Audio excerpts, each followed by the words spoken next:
안녕하세요. 저는 김풀강남에서 수업하고 있는 문법 강사 강영입니다. 저는 편입 영어를 담당을 하고 있기에 오늘은 편입 영어를 어떻게 공부하면 될지, 그리고 그 중에서도 제가 담당하고 있는 편입 문법은 시기별로 어떻게 공부하면 좋을지에 대해서 설명을 드리도록 할게요. 우선 편입 영어는 어휘, 문법, 독해, 논리 이렇게 4가지 영역으로 구성되어 있지만 이 4개의 영역은 모두 독립적인 영역이 아니라 연결되어 있기 때문에 모두 함께 학습을 하셔야 합니다. 학생들에게 많이 질문 받는 것 중에서 무슨 영역을 먼저 시작하면 되나? 그리고 그 영역은 몇 시간이나 공부해야 하나요? 이런 질문을 많이 받게 되는데요. 이 질문을 받으면 저는 항상 어휘와 문법을 먼저 시작하라고 말을 합니다. 왜냐하면 어휘랑 문법을 모르면 독해가 되질 않거든요. 우리가 지금까지 공부했었던 수능까지만 해도요. 어휘를 알면 굳이 문법을 몰라도 문장 해석이 가능했고요. 지문에 관련된 문제가 거의 주제, 제목, 빈칸 등에 해당이 되었기 때문에 글을 정확하게 읽을 필요는 없었어요. 하지만 편입 독해나 편입 논리라고 하는 것은 상위권 학교로 갈수록 글의 전체 흐름을 이해해야 되는 추론 문제가 많이 출제가 되고 있고요. 글을 강조하기 위해서 도치, 이중, 부정 등의 문법적인 장치를 쓰는 경우가 많기 때문에 문장의 구조에 대한 문법적인 지식이 없으면 글을 정확하게 이해할 수 없게 되는 거죠. 그래서 초반에는 어휘나 문법 베이스를 쌓는 것이 가장 중요한데요. 이때도 저는 항상 강조하는 것이 있습니다. 예를 들어서 여러분들이 학습하는 시간이 10시간이라면 초반에 어휘랑 문법을 많이 학습해야 되기 때문에 10시간을 다 어휘 문법 한다? 이건 아니고요. 10시간 중 6, 7시간을 어휘랑 문법에 배정을 하고 나머지 3시간에서 4시간은 독해랑 논리 공부로 연결을 해서 4가지 파트가 하나의 편입 영어로 완성이 될 수 있게 연결을 해야 한다는 거죠. 처음에도 말씀을 드렸지만 4개의 영역이 따로 돌아가는 부분이 아니기 때문에 항상 연결을 시키면서 공부하셔야 됩니다. 이렇게 초반 4달 정도는 어휘 문법에 쏟아 부으시고요. 기본기가 좀 잡혔다 하면 독해로 연결하셔야 되는데 이때 독해 지문 안에서 문법을 찾아내려고 하지 마시고요. 문법을 독해 해석하시는데 활용을 해야 되는 겁니다.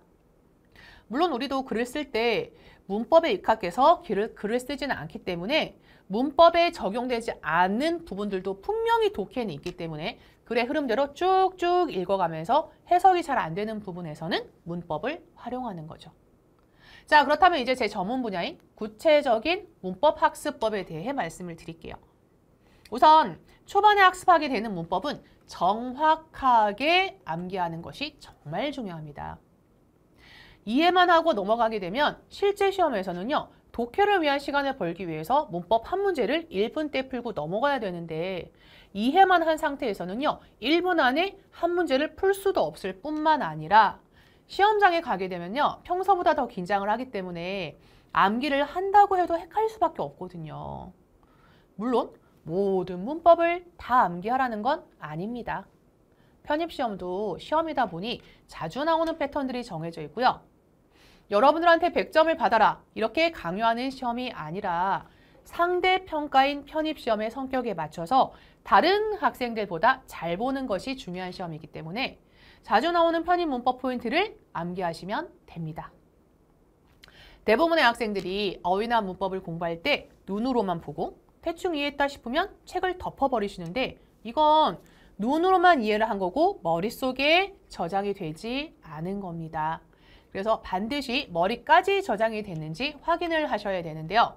그래서 제가 학생들에게 많이 권하는 방법은 백지 테스트입니다. 항상 마무리는 백지 테스트로 진행을 하시고요. 테스트를 하신 다음에는 정리되지 않은 부분 또는 내가 놓친 부분은 다시 한번 최종 정리하시고 다음날 다른 공부를 시작하기 전에도 전날 공부한 학습한 내용을 바탕으로 다시 한번 테스트를 해보는 겁니다. 이렇게 여러 번 반복해서 보다 보면 외우기 싫어도 머릿속에 들어가게 될 거예요. beautiful, B-E-A-U-T-I-F-U-L 그죠? 9개의 철자를 갖고 있는 beautiful이라는 이 긴 단어를 여러분들은 왜 기억을 하시는 거죠? 빙고, 많이 쓰셨으니까요. 많이 쓴 단어는 기억이 나요.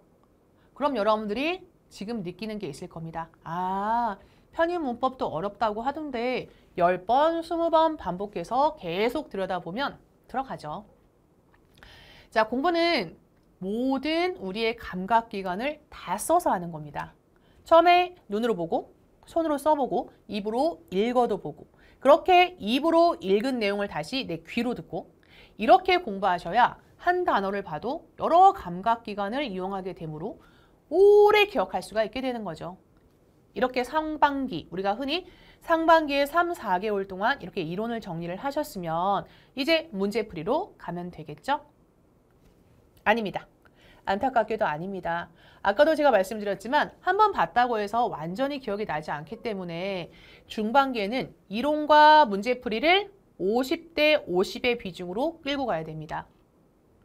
아마 항상 모든 학생들이 그래 왔는데요. 여러분들도 시험 보러 가는 그 전날 또는 시험 보러 가는 그 당일까지도 이론서를 손에 들고 가게 될 겁니다.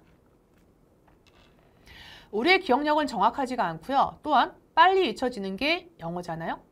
그 다음 하반기 과정에서는 이제 문법 문제풀이에 중점을 두셔야 되는데 이때 문제에서 묻는 포인트를 문제에서 뽑아내는 연습을 해야 돼요.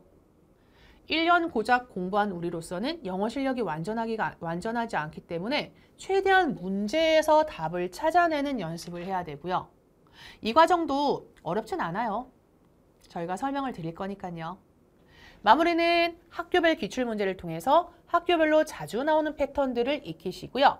내가 시험 볼 학교의 예상 문제와 예상 포인트들을 정리해서 실제 시험에서 당황하지 않고 좋은 점수를 받을 수 있도록 대비하시면 됩니다.